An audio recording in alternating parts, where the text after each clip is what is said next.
right, so it is 2 o'clock. I'll be answering questions as we go. As this slide is showing, obviously, I'm trying to do a live or an update as every day that goes by on the coronavirus and everything that we know. Maybe not everything we know, but I'm trying to keep people up to date with practical, useful information, because even what I'm seeing on my side, as far as information, false information, or premature information, people making decisions off of bad information. Almost everything we have right now is very premature, and we don't really know the answers. But yeah, that's where we're at. So what I want you to do is, if you're at this webcast, you probably already signed up, but you can share with your friends. Text COVID-19 to the phone number. That's 415-528-7403, or you can go to our website, uvemedical.com/COVID-19 to sign up. That's COVID without a hyphen, because I was not cool and realized there was a hyphen in it. So what I'm going to do is I'm going to go through some of the questions that we've already received, but if you're live and joining us, just click the chat button at the bottom and text what questions you have, because as any of you know, I can talk for a very long time about anything. So if you want a question answered, you better poke Aiden over there sitting at my computer and get your question moved up to the top. So I unfortunately did, with all the chaos and everything going on, I wanted to do a little bit more organization to this question answer format than I could. So we've just got kind of a string of questions that we're going to go through, and unless Aiden gives me a specific,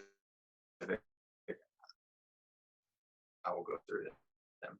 So things I'm heavily focused on right now is testing, and so one of our frequently asked questions is, when should I get tested, and should I test the whole family? So first of all, you need to know that tests are on extreme shortage in the USA, and I will save the political nonsense and the errors that have been made, but you just need to know that as of today, on my watch, March 19th, we are still on shortage of test kits. We have 13 test kits in office, and that is it. And that is just from ripping through our storage and finding the swabs. So there are not many test kits available right now. And I don't know about other practitioners, how many they have, but I know we're on extreme shortage and getting like 5 at a time. We're working with other companies to get tests in office. We are being told that through Quest, insurance companies are covering COVID-19 testing in full, no questions asked. The cash pay is around $100. So even if you don't have insurance, $100 for your test.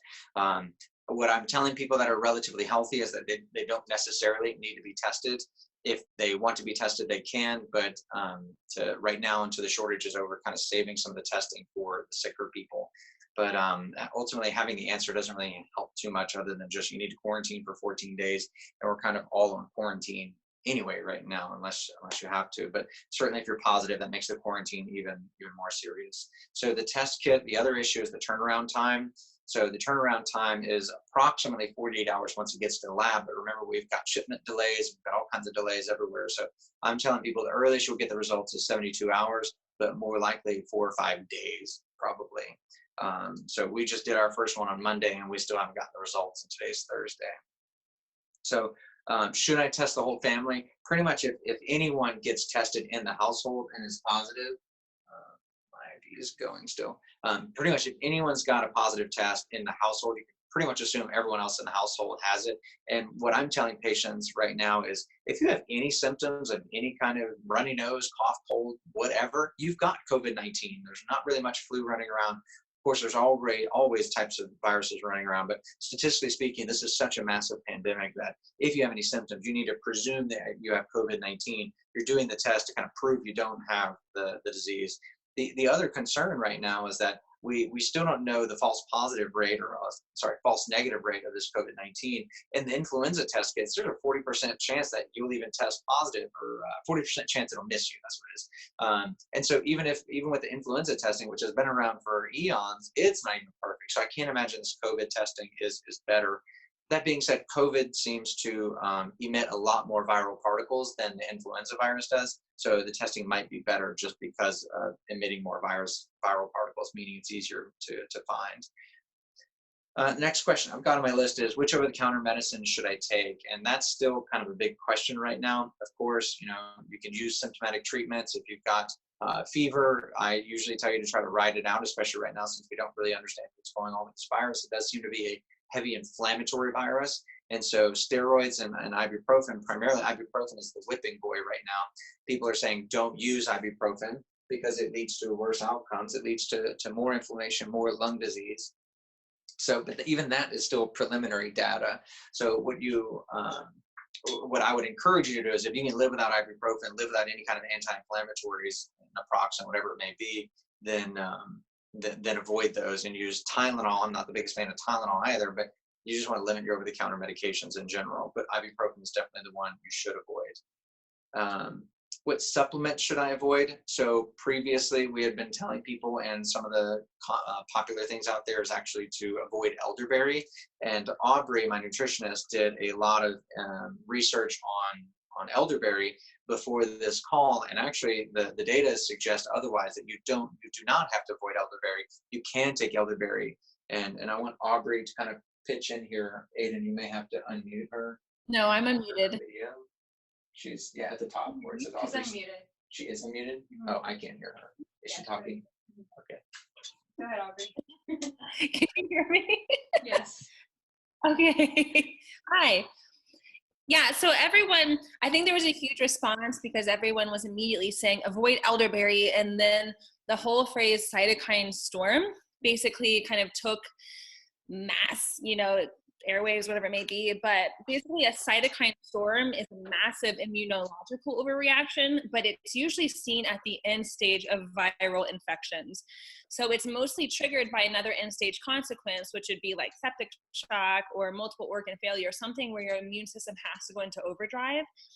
This perpetuated a theory basically that said anything immune stimulating can cause a cytokine storm, but that's been proven wrong. Elderberry is fantastic for respiratory viral replication and kind of stopping that. Due to the main actions of being antiviral, they don't actually involve a cytokine response. It has an amphoteric, AMPHOTERAC. Basically, it has an effect on cytokines, meaning it corrects both sides of the metabolic effect. So it can upregulate them when necessary and downregulate them, but by no means causes a storm. Now, I think elderberry and any kind of immune stimulating supplements are always kind of in question if you have an autoimmune disease or an overreactive immune disorder. And that being said, if you're worried about overstimulating your immune system, then don't take it. You can take other supplements and other foods that can help kind of boost your immunity. But by no means is elderberry going to cause this cytokine storm. And for those who don't know, cytokines are produced by a broad range of immune cells like macrophages and T lymphocytes and mast cells, all the really good cells that help with your immune system. But they're just signaling molecules. So they just basically tell each other, hey, we need to mediate and regulate immunity, inflammation, whatever it may be. So elderberry is good. I wouldn't say take it in abundance, but like everything, have it in moderation. If you're starting to feel ill for any reason while taking it, then discontinue, of course. So Aubrey, while we have you on the camera and talking, can you talk a bit about nutrition? So there's so much focus on medications and supplements to take. And as you know, we're a functional medicine office, but I want to make sure we're emphasizing that food is way more powerful than any supplement. So what kind of food plan should people be following? Give them simple, practical advice of what can they start right now? So I would start with avoiding, right? So the 3 things I would say to avoid would be processed sugar, any processed grains or gluten, and inflammatory like dairy and hydrogenated oils. They all cause an immune response, inflammation, or damage to our gut. And there's actually been a study saying that they've been able to see traces of COVID in the stool after respiratory has been negative. So heavy involvement in your gastrointestinal system. So anything that you can do to reduce inflammation and any kind of immune response in your gut would be good. So you want to reduce those 4 major foods. I have specific kind of foods that have certain vitamins and minerals, or I have whole food foods, whichever that you want me to talk about. I'm sorry, I wasn't listening. I was getting my AirPod plugged in. What was the question? I also have big food groups to ingest, or I also have smaller specific foods for like zinc and vitamin C and things like that. Okay, give them to us. Yeah, so I'd say one thing that's been shown to be really helpful for your immune system is cordyceps mushrooms. They actually improve ADP mitochondrial function, but they've been shown to actually improve oxygen outtake to the cells. They proved this in VO2 max testing, which is basically the maximum amount of oxygen that you can utilize during exercise. So that has basically the oxygen outtake improving. But So eating cordyceps mushrooms? yeah, but a lot of times you can find them in a supplement and put it in like your smoothie, right? But you can Okay. eat, So if someone were to eat it, how would they eat it? you can usually saute it on Okay. it. And these are readily found. You can tell I've never bought these. You No, saute them. yeah, but they're mostly found in like a mushroom supplement. So Okay. whether powder form or capsule form, I don't, people just don't normally like go out and just eat cordyceps. It's a Okay. little difficult to find and prepare. But Okay. yeah, so And well, I wasn't listening. I guess you said, what were the nutritional suggestions that people could do right now? oh, so the main things to avoid, I'd say, would be any processed food, but primarily processed grains and gluten, hydrogenated oils, or kind of like those nut and seed oils, which would be like soybean oil, corn oil, canola, sunflower, those kind of highly processed oils. Well, You tell them what oils to get. Charge. do what? Which oils should they use? So right now, if you want to be using any oil, I would highly recommend avocado oil or coconut oil if you're using medium to high heat. If you're having low to no heat, I would use olive oil. Okay. Yeah. And then basically you just want to increase your omega-3s for anti-inflammatory, right? So it can be found in those nice oils like the avocado and coconut and olive, but you can also find them in wild caught fish, walnuts, flax seeds, seaweed, hemp, sprouted pumpkin seeds, things like that. Okay. Omega-3. So you said plant-based omega-3 and nuts and seeds, Yeah. and then fish. Yes. And primarily salmon is one of the higher ones. Tuna is high, but it's got mercury Yeah. to worry about. But I'd rather eat tuna than a cheeseburger. Yeah, it's true. Pasteurized, my Texas accent came out. You're going to pasture raise the salmon, make sure they're grass fed. Pasture raised eggs, oob. Oh. Make sure those salmon eat organic grass. Yeah. Okay. And then what about sugars? Okay. So you want to avoid any processed or high fructose sugar, right? So of course our cane sugar, but the high fructose sugars would be anything with corn syrup. We should be avoiding that regardless. That's what's going to destroy your gut microbiome, increase inflammation, provoke an immune response. Cane sugar especially, please avoid it. It has been shown to have so many effects on your metabolic systems, immune system, nervous system, everything. That's probably the worst thing that you could be consuming right now. High fructose foods, a lot of them include like peaches. Apples unfortunately are high in fructose, but the lower fructose foods include berries, right? So blackberries, raspberries, blueberries, things like plums actually are lower in fructose. But when you increase any kind of processed sugar or really high fructose fruits, it can stress blood sugar, stress your adrenals, have a cascade of effects on our pro-inflammatory pathways. I also just want to point out in my research in COVID that I've been, wow, that echo is annoying. In my research that I've been doing, I found that what happens with the COVID virus is if you're eating sugar, if you're diabetic, basically if your A1C is over 5.7, pre-diabetes or diabetes range, those sugar molecules that you're counting in order to find out if you have diabetes, that hemoglobin A1C marker, this seems to attract the COVID virus, and people with diabetes seem to do worse. Somehow that COVID virus and the A1C or the sugar molecules attached to the hemoglobin actually make you sicker. Once again, this is preliminary stuff, very early. I don't fully understand it, but it's a real phenomenon of people getting sicker that are diabetic. Now, diabetics are used to hearing that they have higher mortality rates, higher morbidity rates, all that. So that's not really a news flash. But specifically with this virus seems to like diabetics even more. Now, obviously, it likes the older you are, the more it's more likely to be fatal. And there's some obvious ones, and then of course it's a respiratory virus, so anyone with a respiratory illness is more likely to suffer issues. But if you don't have either of those, it seems like diabetes is a significant risk factor. Right. Um, as far as big nutritional suggestions, anything else I'm missing, Aubrey, or is that pretty good?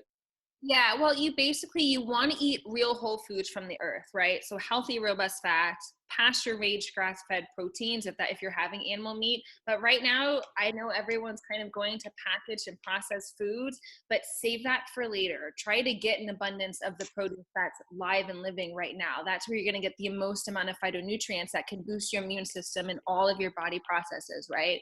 Go in and get the leafy greens, get the citrus fruits. Those are phenomenal for quercetin and other vitamins in the body. Quercetin specifically can help your body cope with lung and breathing problems, right? And that's found in leafy vegetables, apples, broccoli, red onions.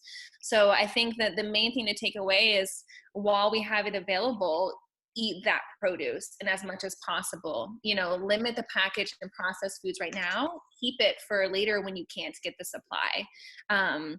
The more variety that you can have, the more benefit you'll have for your body, right? Now, if you're looking for specifics, vitamin C is found in citrus fruits, but more so apples and oranges, tomatoes, even mustard greens. Wouldn't even think about that? But now there are powerful, like, different herbs and specific foods that can help strengthen your immune system. Ginger and turmeric are phenomenal as an anti-inflammatory. They taste nasty, but they're No, terrific. not put it in juice, oob. You can juice it or do something. But if I you, do it. I'm not saying I don't. I just say I yeah, don't like it. yeah, yeah, it's kind of spicy. But if you can, Sound one like my really good kids. way, You salt the food. It's too spicy. everything's spicy. Yeah, but ginger, turmeric, lemon, and garlic, make like a shot, mix it up, shoot it back. You can call it your wellness shot. Bone broth is really high in vitamin C, but so you can kind of get more, high in zinc and calcium and amino acids.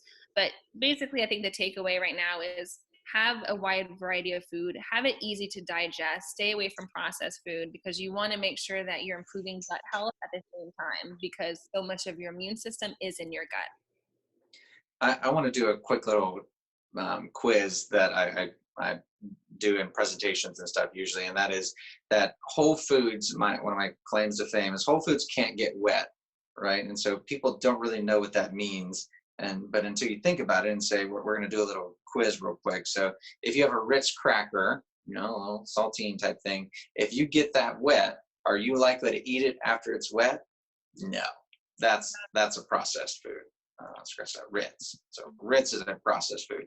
If you have a apple, if you get it wet, and would you still be willing to eat it? Yes. So that's a whole food. Seems simple, right? Give me something else. A hamburger. If you dunked a hamburger in a glass of water or a plate of water, would you still eat it? Probably not. That's a processed food. So in general, your whole foods can get wet. Eggs. If you take a whole egg, dump it in the water, are you still going to eat it? Not raw, but you can still cook it, right? So whole foods can get wet. Processed foods cannot get wet. Right. Anything else you want to add, Aubrey? I'm going to go through some of these other questions that we've got. Okay. No, but if anybody's interested, I have it all typed up. So if anybody wants kind of a shortcut guide to super boosting herbs and produce and whatever it may be, let me know, and we can always send an email out. Well, so what we can do is everyone in the webinar has signed up, so we can send an email after the webinar saying, here's what we talked about, here's the slides, and here's some of the suggestions we made. To make a quick plug for Aubrey, Aubrey has put together a grocery store tour and pantry clean out as far as what foods to eat, what foods to avoid, how to clean out your pantry, what do you get when you go to the grocery store. It's an online course, and we can send out the link for that as well. She's put together a ton of information. It's quite overwhelming, but if you really want to get your health into a better place, that's where you can start. And yeah, you may not be able to enact all the changes at once, but you start learning what are some of the marketing terms, what are some of the things that you can do to get healthier, because this COVID virus is not going anywhere anytime soon. Currently, Dr. Sinclair is saying that the peak of this thing is likely to be in July, if I heard him correctly, and I'm pretty sure I did. That's a long time. That's the peak. That's not even the fall off after that. So we're in this for the long run. Now is the time to be getting your body healthier. So it's estimated that up to 75% of the American population is going to get this virus. Not everyone fares well. So you want to give yourself the best chances. So delay as long as you can getting infected, and while you're delaying getting infected, make your body as healthy as possible so that when you do get sick, you don't get that cytokine storm that Aubrey was talking about. All right, so I'm going to take my headphone out because I can't hear that echo. So let me know if Aubrey needs to say anything. Mm-hmm. So there's some good questions on here. Are there anybody dying to ask a question? Is there anything up in front? One question. Sure, what is it? Because we are hearing a lot about the virus mutating. Can you talk about what that means and if it would impact symptoms? I absolutely can. That's a good question. Actually, I was up very late. I was here till 11 o'clock researching and designing a PowerPoint presentation. So my next presentation is going to be all about going back to the basics as far as what is a virus and how did this virus even get to humans? Why is it so dangerous? Why is this pandemic even happening? Because scientists and virologists have known about this all along. This has been a possibility. I mean, the 1990s movie Outbreak this is the same phenomenon, same idea. So we've known about this for a while, but this is the first time it's really come into this big of a reality. So to answer the question was, in case you couldn't hear Aiden, is this virus mutating and how does that change the symptoms? Was that yes. The specific question? So yes, this virus is absolutely mutating. That's one of the scariest things. I'm not one to create a lot of scare. Virus is mutating. So this virus is mutating and it will change the symptoms, of course. So currently we know that the virus has already made 2 mutations in a rather quick time frame. And in my PowerPoint presentation, I'll go into a lot more detail when I finally record that. But there's 2 different ways for viruses to mutate, or it's the same way, but one's called a drift, meaning the mutations slowly drift as they go through time, and the other one is shift. So the flu virus likes to do a lot of drifting. And so the flu virus drifts all year long, and by the end of the year, it's changed into a different strain. And so every year you got to get a new flu vaccine, a new different strain of the flu vaccine. That's why you have to get the flu vaccine every year, because the flu virus has changed every, oh gosh, someone's calling me. Stop calling me. That did not work either. Okay. Anyway, so stop calling me. Oob.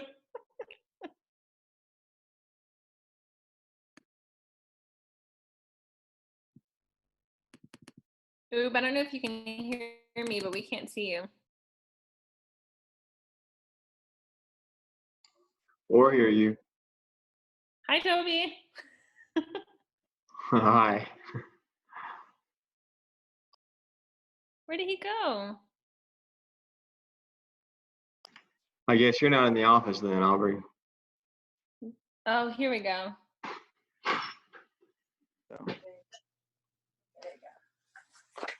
Sorry about that. I will yell at him later. Is it, you've got to pin my video? Click on my video. Where am I at?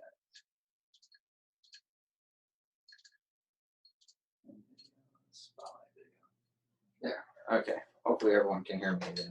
Let's see. Put on that headphone. Can you hear me? Yeah. Okay. Unprepared for that phone call. Okay. So back to the question. So the flu virus drifts every year. That's why you got to get the new flu vaccine. That's why it mutates over time. Every virus is always mutating over time. A shift is a major change in a genome.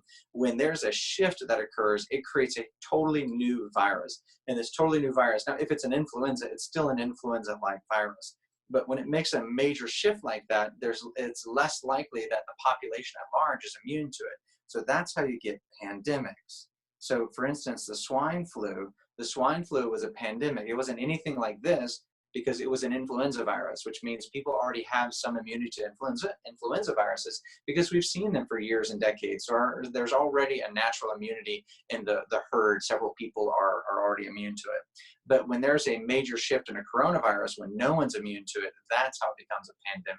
So the scary part is this guy has already mutated, this COVID-19 has already mutated twice. The story goes that these viruses come from animals. So the first jump is a mutation from animals to humans. So in order for it to infect humans, it's already circulating in the animal population. Then it's got to mutate and infect a human. Once it's doing that, it's still not going to human. It's only going human to animal. I'm sorry, animal to human. And then that happens for a while. And then it has to make another spontaneous mutation inside of the human or inside the animal. But usually it's when the genome mixes with the animal and the human, you get another antigenic shift. And when that happens, now the virus can go human to human. And apparently, this resource is not verified. It's from a forum or something that I read. But apparently, this human-to-human shift happened in 2 weeks. That is apparently very rare and sounds pretty scary when you hear of that. So not only did it go from animal to human, and that process sounds like it took a while, but once it switched to humans, then it switched human to human. I think just said iPhone left meeting. I'm still in the meeting, right? Mm-hmm. Okay. So it switched human to human in 2 weeks. 2 weeks. And then not only that, but it's already made a second strain. So this thing, as far as I know, has started in December. I forget when China actually alerted WHO or whatnot. But this has not been around for 6 months that I know of. So in 6 months, it's made 2 major antigenic shifts, and it has mutated. So that's something to be fearful of. And that's one of the reasons why they're saying that this is going on for this is going to be going on for the next several years, because this thing is already, if you're immune to one, you may not be immune to the next one. And even if you're immune to both of them, it might make another shift, and then you got to get immune to that one. So it could be something that's just circulating, could be a new way of life. We don't know that yet, and that sounds really scary. We also don't know which strain is worse, if one strain is worse, or if it may mutate into something more mild and turn into something that's easy to get infected to, easy to get immune to, and then it just kind of wipes off the face of the planet.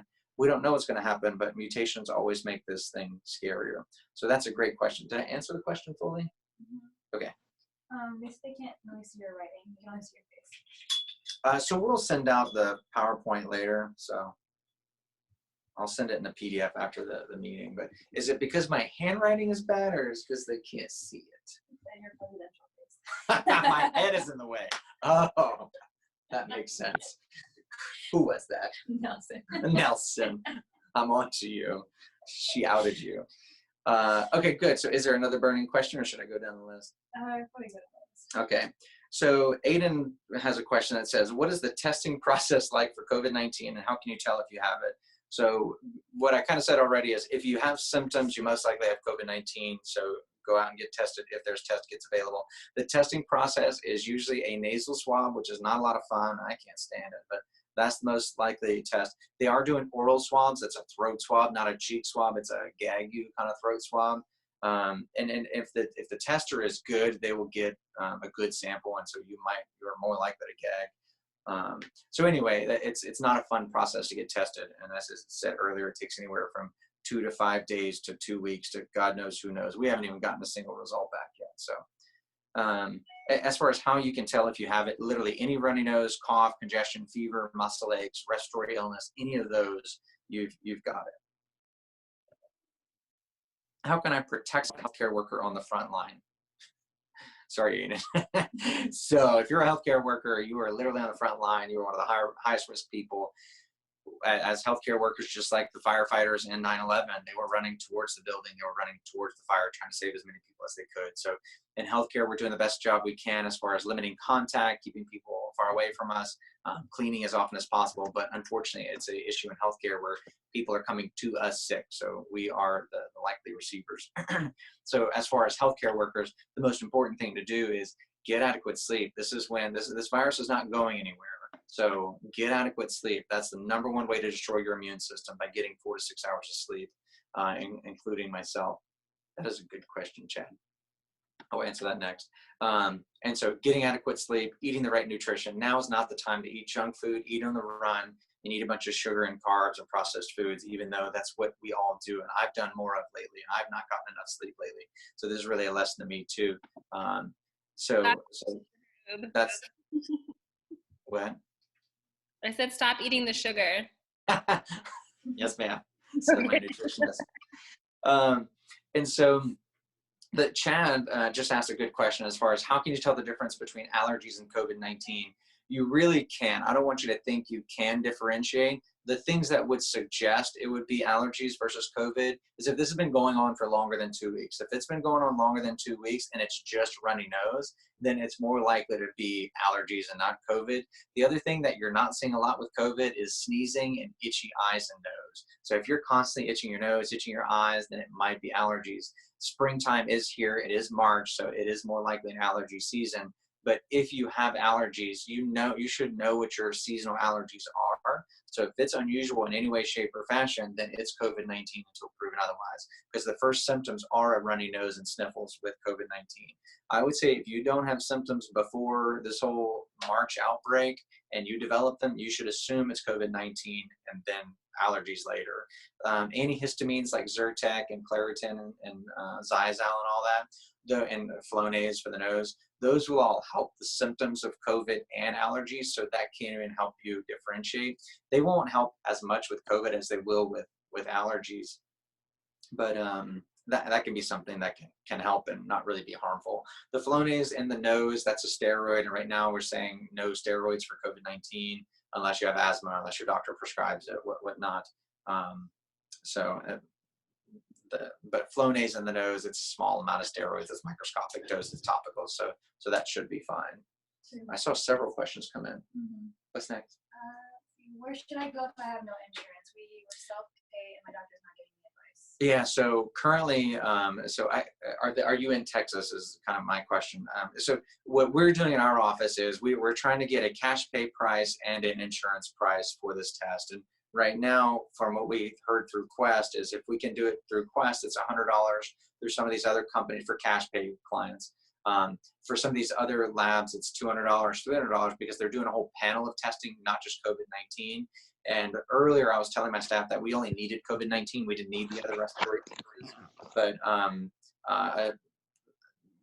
another doctor told me that, sent me a link saying that co-infections are common with COVID, meaning you can have multiple respiratory viruses at the same time. So doing that panel might be worthwhile because you get the other viruses as well.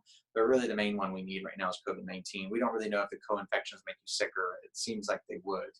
So I guess the short answer is cash pay price is $100 through our office. I'm not making any promises for any other offices. It's $100 for the test. We're going to charge $50 for the swab for non-patients. For our own patients, we're going to be doing it for free. That's our current prices, no promises going forward. And we're not opening up testing to the public until we have enough tests for our own patients. So currently we only have 13. We're not really opening up to the public, but stay, if you're subscribed to my email list, and if not, go to ubmedical.com/COVID-19. It's at the bottom. Whoa, that's not what I wanted. Yeah, it's at the bottom. So, and then we'll be emailing when my presidential face is in the way. When we'll be opening up to the public, we'll be sending emails out that it's out there. So currently it's $100, $50 for non-patient swab. What else? What other good questions? Why Or does bad it take questions? so long to get results from tests? Man, Why can't it be like the flu test? this is, well, okay, so that's kind of a loaded question. There have been errors in America as far as why we don't have testing and why it's not more efficient. I'm quite disappointed in our healthcare system about that, but nothing we can do besides just cry and complain about that. As far as those rapid tests are actually really difficult to do. They're really difficult to make as far as I know. They take lots of research to get those right, and even when you do get them right, they're really not all that great. So there's definitely flaws. Once the number of cases, There will eventually be a rapid test available, just not, once the number of cases, and may not be available for a year. So that's going to be a struggle. Was there a follow-up question to that? Okay, what's next? What's like the the best way questions. to protect the rest of the family if one member gets it? Pretty much, if one member gets it, you can pretty much assume everyone else is going to get it. Now, that's probably not the right answer. The CDC probably wants me to say, put them in a room, don't let anyone go touch them or see anything. But the truth is, this virus is incredibly contagious, and it sheds lots of viral particles, more than others, it seems, before you even have symptoms. Whereas people with the flu, and this will be in my presentation on the virus, people with the flu show symptoms really quickly. the incubation period is really short, and you feel so bad so quick that you self-quarantine. You're just like, oh, I feel bad, I'm gonna go lay down. You self-quarantine. With this virus, most people, I feel fine, and it's even shedding viral particles before you're even symptomatic, so you're already spreading it. By the time you get symptoms, you've probably already infected your family members, especially if you're a close family. Kissing and hugging and sharing meals and sitting at the same dinner tables, they're most likely already infected. You can separate them, and the incubation period, statistically speaking, is 5 days. But I mean, good luck quarantining a kid or a loved one for 14 days in the same room. We're not going to do that like we did Tom Hanks in Australia. Okay, what's next? Did Keep you the questions say coming. get at least 4 to 6 hours of sleep or more than 4 to 6 hours? No, Goal indeed. 7 to 9. Yeah, so goal sleep is on average 7 to 9 hours, and then more if you're not feeling well. If you're stressed, you need more. The key is when you wake up, you should feel rested. And if you don't feel rested, that means that you did not get quality sleep. So you might have needed more quantity to get that quality. You can track your sleep now with Fitbits and Apple Watches, and I've got the Aura Ring to track your sleep and see where your deep sleep was, where your REM sleep was. So it's not even all about the quantity of sleep. It's more about the quality of sleep. You need that hour and a half deep sleep and that hour of REM sleep. And if you're not getting it, maybe you need to spend more time in bed. Maybe you need to put more blue blockers on before you went to bed. Maybe you need to take some melatonin. Maybe take some sleep aids, GABA, valerian root, whatever it may be to help you get to that deep sleep. Meditation. Once the number of cases settle down, will the new normal be gloves and masks for society to go back to functioning? No, God, I hope not. I do think there will be a new normal that's established after this. So this is a turning point in history for sure. I really don't think gloves and masks are the solution to treating this thing. It's stuck on surfaces, and eventually you're going to take that mask off. And they've proven that gloves give people a false sense of security. So you've got gloves on, you're like, oh, I'm safe, I've got gloves. And then you end up touching yourself with your glove. And then the other thing is your hands are human life forms. Your gloves are dead material. And so I don't know about this virus specifically, but certain things live longer on gloves than they will on your own human skin. Your own human skin has probiotics and things on it that to fight and help you kind of keep a barrier, right? So I think gloves give people a false sense of security, and this thing seems to spread a lot better than just through respiratory. And masks that we've proven aren't all that great unless you have the right mask. And I don't know if any of you have worn an N95 mask for longer than 10 minutes, but they are uncomfortable to wear. So I don't think that'll be the new normal. I think what we all can hope for is that this virus stops mutating and that we get immune to it. And with herd immunity, that we can protect ourselves. There's a great graphic of this whole isolation and herd immunity that I put on my COVID website. If you go to this website and scroll down, I think I called it an informational graphic or some sort of graphic. You click the thing and there's little dots that bounce around and infect each other and then recover, and you can see how herd immunity protects the overall public. So once enough people get this, once enough people are recovered and immune, then it stops spreading so fast. And that magic number is 70%. Once the population is 70% immune, then this virus really struggles to replicate, but that's going to take a long time. They're speculating like September, the fall, by the time herd immunity kicks in. And if it keeps mutating, there will be no herd immunity. That's the scary part. Do you have recommendations for mindfulness practices in reducing stress during isolation? No, I should. Yes, I should. Google and YouTube will probably be good resources. Aubrey, help me out. Is she on the line? Yeah, no, I'm here. I'm using a lifeline. No, it's okay. So I think the number one thing that we have to remember is that stress suppresses our immune system, right?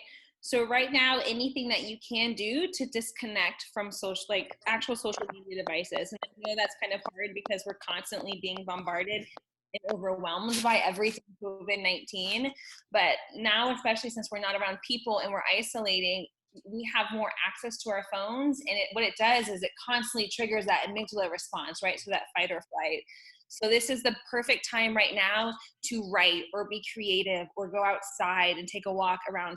Of course, like don't walk with people, but don't be rude to anybody else. 6 feet away. That's not weird. 6 feet away. What about any online resources specifically that they can go to? Hi, Nothing. I think it just shut off. I was talking. Oh. So I just Oh. asked, any resources they can go to, websites, apps, anything like that? Yeah, one of my favorites apps is called Headspace, and it's one word, and it has everything for daytime sleeping right now, meditations, mindfulness, and it's all guided, and you can choose the time. And then there's a website called Tiny Buddha, Buddha. I know, but they're having a lot of really wonderful Is that blogs Nelson? right now. And That's me, Who is Who? that? Lourdes. Oh, hey, Lourdes. How you doing? oh, hi. So Tiny yeah, Buddha, Headspace. Yeah, those are two of the best ones possible. But I'd say maximize your creative output, right? Disconnect, try to do anything in your home, dancing, reading, try to do some new skill, right? Dancing. That sounds fun. Dancing. Dance party. It's therapeutic. Record it, put it on Instagram for all of us to enjoy. Okay, done. Done. But yeah, but I'd say stay away from your devices as much as possible, to be honest, right now, I because hear it will 10% Happier is a great meditation app also. Perfect. Thanks, Chad. Do you have an estimate for everything yet going back to normal? Cool. I have no idea. I think just earlier this week, I was telling people by mid-April, we'll know what we're dealing with and we'll have a lot more data. And gosh, when I look at Dr. Sinclair's publication, if you don't know who Dr. Sinclair is, Dr. David Sinclair, he wrote longevity? No. Some sort of long living word that I can't come up with right It's now. life. And so he's a PhD doctor, but he knows all about genetics and is learning more about virology. And so he's using all of his resources to really pump into COVID-19. And he's a wonderful resource to follow. So I've been using some of his data and numbers, and he does seem to put out some scary numbers out there, but he doesn't seem like one to do a bunch of fear mongering and just to scare people. He seems to be a great resource, and he is saying that this thing's going to peak by July. So I don't know when that's going to change. I'm at least hopeful that by mid-April, I know that's a long ways away still, but I'm hopeful at least by mid-April that we will know more about what we're at least dealing with. What can we do The to support our the deaths have decreased quite a bit. Can you hear me? Hello? Yes. Can you hear me? Yeah. Yeah, the deaths have decreased quite a bit. So they are able to maintain the virus not going to death, so our deaths are like they're sending people home to self-incubate or whatnot. But I had another quick question. There's those sanitizers that are out, and sometimes they say don't use your in-home, like make it yourself, do it yourself. I don't see why we can't do it ourselves. It's gel and alcohol. I mean, Right. as long as we do 60% and up. I mean, even if it's not 60%, whatever you can make at home will help. Okay. And so remember that if no one's coming over to your own house, you're exposing yourself. You don't have to keep cleaning your own house if no one's coming over. But you got to think of things you're bringing in from the grocery stores, other people have touched, Amazon boxes, whatnot. And so maybe it looks like opening those boxes outside and cleaning the plastic on the outside. It's going to be hard to contain this virus from spreading because of things like that. I was recommended to go ahead and bring all your packages through your garage, opening them there, leave the package, the big bulk of it, and bring the individual package inside. And I've also added, just as a precaution, I mean, I'm not paranoid or anything, but I added a sanitizer right as I go from the garage to the house. And I also added a sanitizer at the front entry. Yeah. For whoever, the delivery guys, if they haven't sanitized their hands, go for it. Yeah. But I clean the sanitizer bottle every time I get a chance. Yeah. All the little things we got to watch out for. And we do the same. We've got a hand washing station at our front That's entrance awesome. As soon as people come in. So any update on your illness of January that you don't know if it was a coronavirus or not? I still don't know. The indications of it sound very similar to coronavirus, but there's no way I can promise that it was coronavirus or COVID. So far, all I can say is it was bad luck and maybe some bad decisions on my part. But Like I will never mine? know if it were truly COVID. Because mine possibly. happened in January, but it didn't have the symptoms that they tell you to check on. but it was weird because I never get sick. And then I Right. violently, throwing up in the evening. And we didn't have a test then, so we don't know. Well, thanks, Lourdes. Thanks for joining us. What other questions you got? What can we do to support our lung health? Will you please speak a bit about pulmonary fibrosis and its connection to COVID-19? Ooh, that's a deep one. Okay, first was I can't stand hearing myself. The first question was, what can we do to support lung health? That is a great question. We're always talking about liver and kidneys and the other organs, but the lungs are important too. They got to filter the blood or oxygenate the blood. So there's really not any supplements to take for lung health that I can think of offhand. I'm not a big believer in glandular extracts for lungs. I'm not a big believer in glandular in general. And if you don't know what glandular extracts are, that's the old practice of taking the glands of another animal and then grinding it up, drying it out, and then giving it to humans for supplements and saying, oh, if you want lung health, eat some cow's lungs and that will make you better. Like that just doesn't make any sense. So what you do need to do for lung health is just like what we were talking about with everything else, as far as keep your body healthy, and that will keep your lungs healthy. But think of, you need to work out those lungs in order to keep them healthy. So if you're not doing an exercise routine, now is not the time to go do wind sprints and hill sprints and all that, but get out there and walk. And of course, try not to cross other people's paths or just keep your distance, but get out there and move. This quarantine is not a stay inside. This quarantine is don't touch others, or isolation is don't touch others. So get outside, use this time of working from home and not having to fight traffic and not have to deal with a lot of life's things that bog us down. Use this time to go out and do some activity, but don't go out and increase too much, because that just puts you at more risk. So my general rules for exercise, we normally say focus on diet first. You get healthy in the kitchen, not in the gym.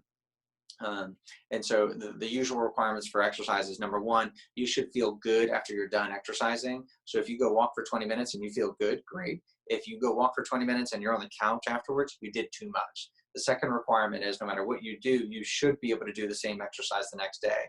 So if you walk for 20 minutes and the next day you are so tired that you can't, then you did too much. Next time, only walk 10 minutes or only walk 5 minutes, and eventually you will work your way up and feel a lot better. And so the other thing I can think of in lung health, this I guess isn't directly related to lung health, but it is in a way, is that we suggest nitric oxide boosting for cardiovascular health and blood vessel health. If you think about it, the lungs have one of the bloodiest areas in the whole body, because it's got to take blood vessels and oxygenate them, which is a lot of work, but it has its own blood supply to feed its energy processes of oxygenating the blood. So the lungs are one of the only organs that has a dual blood supply.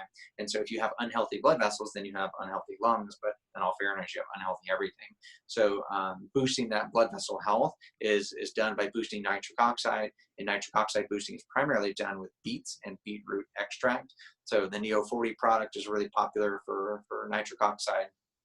It's a tablet. You dissolve one twice a day. They also make powders and all kinds of stuff, but it's mostly just beets. So go eat the beets. Go buy beets. Go buy golden ones. Go buy, what are the red ones called? Are they just called regular beets, sugar beets? What's red beets? Whatever they are. Regular. So buy beets, roast them. Air fryers are wonderful. You can chop them up into little cubes, then throw them in the air fryer and eat them that way. You can roast them by covering them in parchment paper and just throw them in the oven. You got to cook them hot and for a long time. Try not to burn them. Peel the skin off before you eat. I always forget to peel the skin off. So word to the wise, peel the skin. You've done it. Don't lie. You've never eaten the skin of a beet? No, but I just Have you ever cooked your own beets? I just juice them. Cheater, pumpkin eater. Okay, good question. Another one. Was that a there was something about pulmonary fibrosis. Yes. So what was the question about pulmonary fibrosis? Will you please speak about pulmonary fibrosis and its connection to COVID-19? So if there's pulmonary fibrosis that's coming from COVID-19, that's new to me. I've not heard that. If you already have pulmonary fibrosis, then you are at increased risk for bad things happening with COVID-19.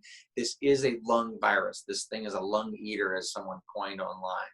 So this thing, if it goes bad, is likely to cause a viral pneumonitis that is untreatable with antibiotics and is likely to be painful and take a while to heal. And that's the whole reason for this isolation is we're going to run out of ventilators if too many people get sick and need support through this time, because there's not really a treatment for it other than letting this cytokine storm, this ARDS, ARDS stands for acute respiratory distress syndrome, and just waiting for that to pass and letting your own body heal. And while that's passing, you're on a ventilator to support you, and that just takes time. So if too many people get sick, if too many people need ventilators, then we're gonna have to start making some tough choices of you get a ventilator and no, you don't. That's why there's an isolation. That's why we're scared.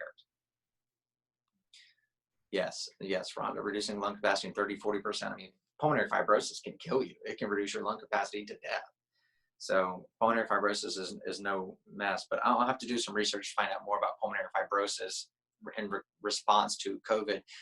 I can't imagine that we know that much about that right now, because COVID-19 or pulmonary fibrosis is a late stage finding. That's not something that you're going to recover from COVID-19 and bam, have a pulmonary fibrosis diagnosis. That's going to be something that develops after the COVID-19 diagnosis, typically 4 to 6 months later, like it's scar tissue inside your lungs. And the more scar tissue you have, the less you can oxygenate blood. That's just a pure simple fact. So, so this pulmonary fibrosis is just like any scar tissue. You get abdominal surgery, it takes 4 to 6 months to solidify that scarring, those adhesions. So, and I'm not a surgeon, so don't quote me on that. But anyway, so that's probably going to be a late stage finding, something that we know more of over time, and quite scary that could be happening. What I will say in that regard is the body's not dumb, right? It wants to heal. It doesn't want to scar. It wants to heal and repair. So in my belief, the lungs have stem cells and have the ability to heal themselves. So if you're eating the right foods, if you don't have an autoimmune inflammatory condition, if you're healthy, your lungs should be able to regenerate and heal that area. Anything the body can't heal and recover or regenerate, replete, it just covers with scar tissue, like covering up a grave, which is dirt. It's just covering it up. Maybe that was the wrong analogy, using a grave, but concrete, you're just going to cover it with concrete. So, I would believe that you're only going to get pulmonary fibrosis if you have too much inflammation, too little ability to heal, and then your body's just going to cover up that inflammatory damage with scar tissue instead of new lung cells. So stay healthy in order to avoid pulmonary fibrosis. That sounds legitimate. Okay, what's next? Based on reports from China, they report new cases are down and people are getting back out and to work. What is it that they have done to stop this from further spreading? What has worked for them and that is being used on? That is a good question. I was postulating that myself. I'm just having a hard time believing that China has beat this thing and we're acting crazier than ever. Maybe their social isolation that was mandated by the government or whatever worked so well that they can go back into the workforce. But until enough people get infected or immune, this is not just go back to normal behavior. So I'm having a hard time understanding how China is like, oh, everything's great, wonderful, we're getting back to normalcy, while Italy's had the highest death toll to date yesterday or the day before. Like, I'm getting two different sides of the story. So maybe China has an easier strain and Italy got a bad strain and we don't know which strain we got yet. This story is not over. I would not believe anything right now. We do not have enough data. So we cannot believe that China's in the clear. We can't believe that we're in the clear. This is not, we don't know enough yet. And I certainly don't want to act like the know-it-all that I know everything. I do not. Okay, good question. You posted a link to sciencealert.com where the WHO recommends avoiding ibuprofen, but it is now updated to say WHO now does not recommend avoiding ibuprofen as your physician. Is there isn't a risk? Don't take it if you don't need it. I think in America, even in babies and infants, I used to get in fights in the ER all the time where a kid would have a fever, and I got in a fight with a nurse one day, and she's like, I can't discharge that kid with a fever. We can't send him home with a fever. I was like, you can have a fever at home. Fevers don't kill people. It's the other things that go along with a fever that kill people. So just because you have a fever doesn't mean you need to treat it with ibuprofen. Fever is not something that needs to be squashed out. Your body's creating the fever. It's reasonable to think that the fever is doing something for you. Otherwise, the body wouldn't have created that as a defense mechanism, right?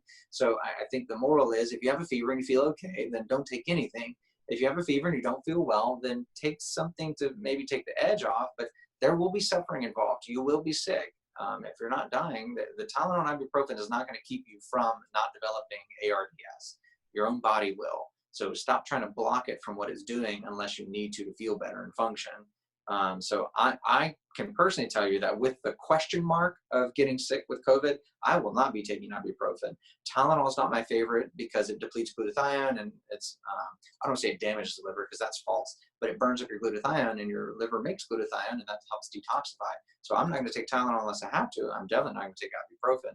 But I don't know what to tell you. Like I said, everything is changing right now. All you can do is go with best practices. Just like yesterday, I was saying don't do elderberry. Today, I'm saying elderberry is okay. Yesterday, I'm saying no ibuprofen. Now, apparently, it's okay. It's really irritating that people are making statements as fact and then coming back and saying maybe not. So that's why we can't believe anybody. Can't believe China either until further note. I'm getting irritated. Can you tell? Yeah, 5 minutes. Just 5-minute warning. Better make it count. Do you have any tips for hygiene with technological devices, laptop, etc.? We use it often, and it's very easy to spread through tech. Yeah, it is. Dunk it in soapy water. No. So yeah, I mean, you don't use harsh chemicals on your devices, guys, but there's no way around it. You got to wipe them down. Turn the thing off. Wipe down the keyboard real good. Wash your hands. I think technology is a major way we spread things. We're guilty of it around the office. I was just messing with Aiden's keyboard this morning, so if she gets sick, it's probably my fault. Sorry, Aiden. Chloroquine. Any feedback on chloroquine?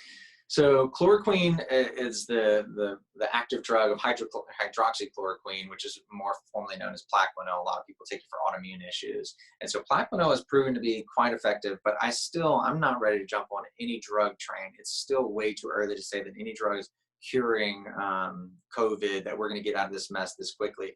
God, I hope so. I hope it. Plaquenil has been around for a very long time. It's got a massive half-life of 30 to 50 days. So that part's kind of scary, but it's a cheap drug. It's going to go on shortage because everyone's going to be taking it to try to cure themselves of COVID.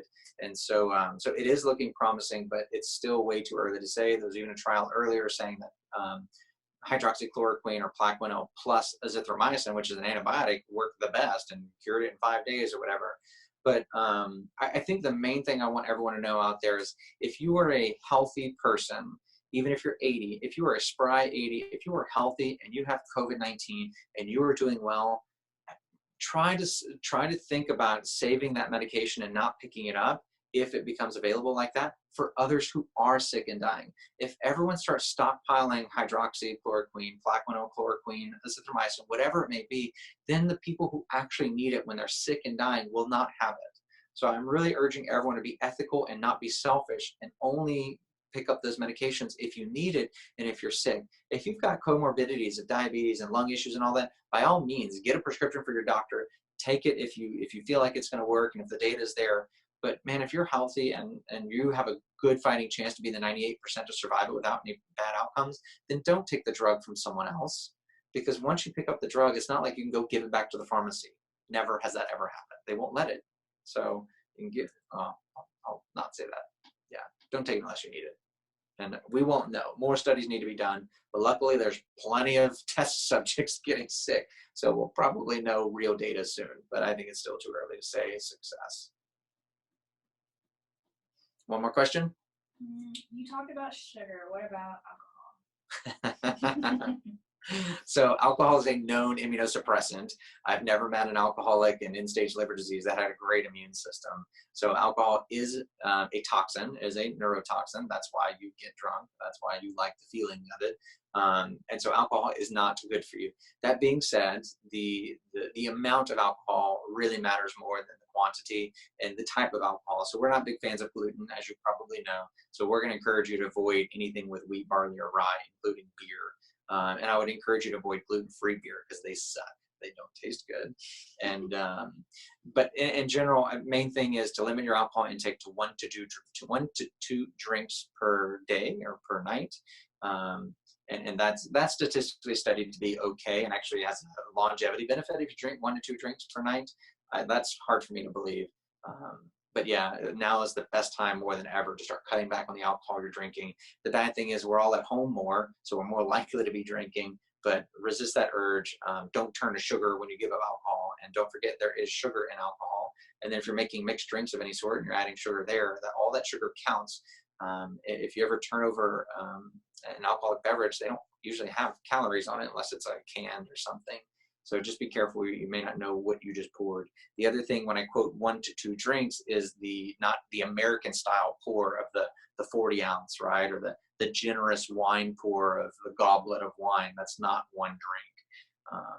It's not one bottle. So it's a 4 ounce pour or a 1 to 2 ounce hard liquor is I think the general recommendation. I'm not a big drinker, so I don't really know all these details. Is that it? Any last burning bonus question?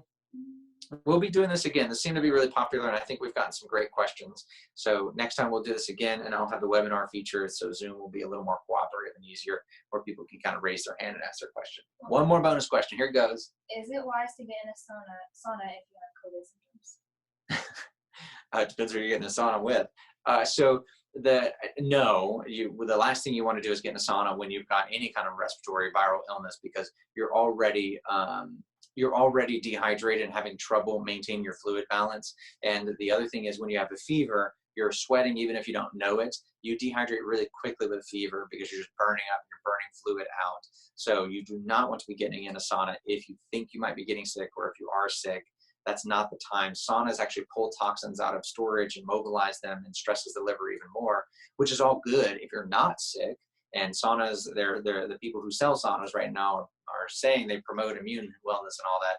I don't know the data if a sauna really helps with the immune system that much, but now is not a good time to be doing a ton of sauna, but it might help boost your immune system. But the second you get sick, no, I would not do it. That's a good question.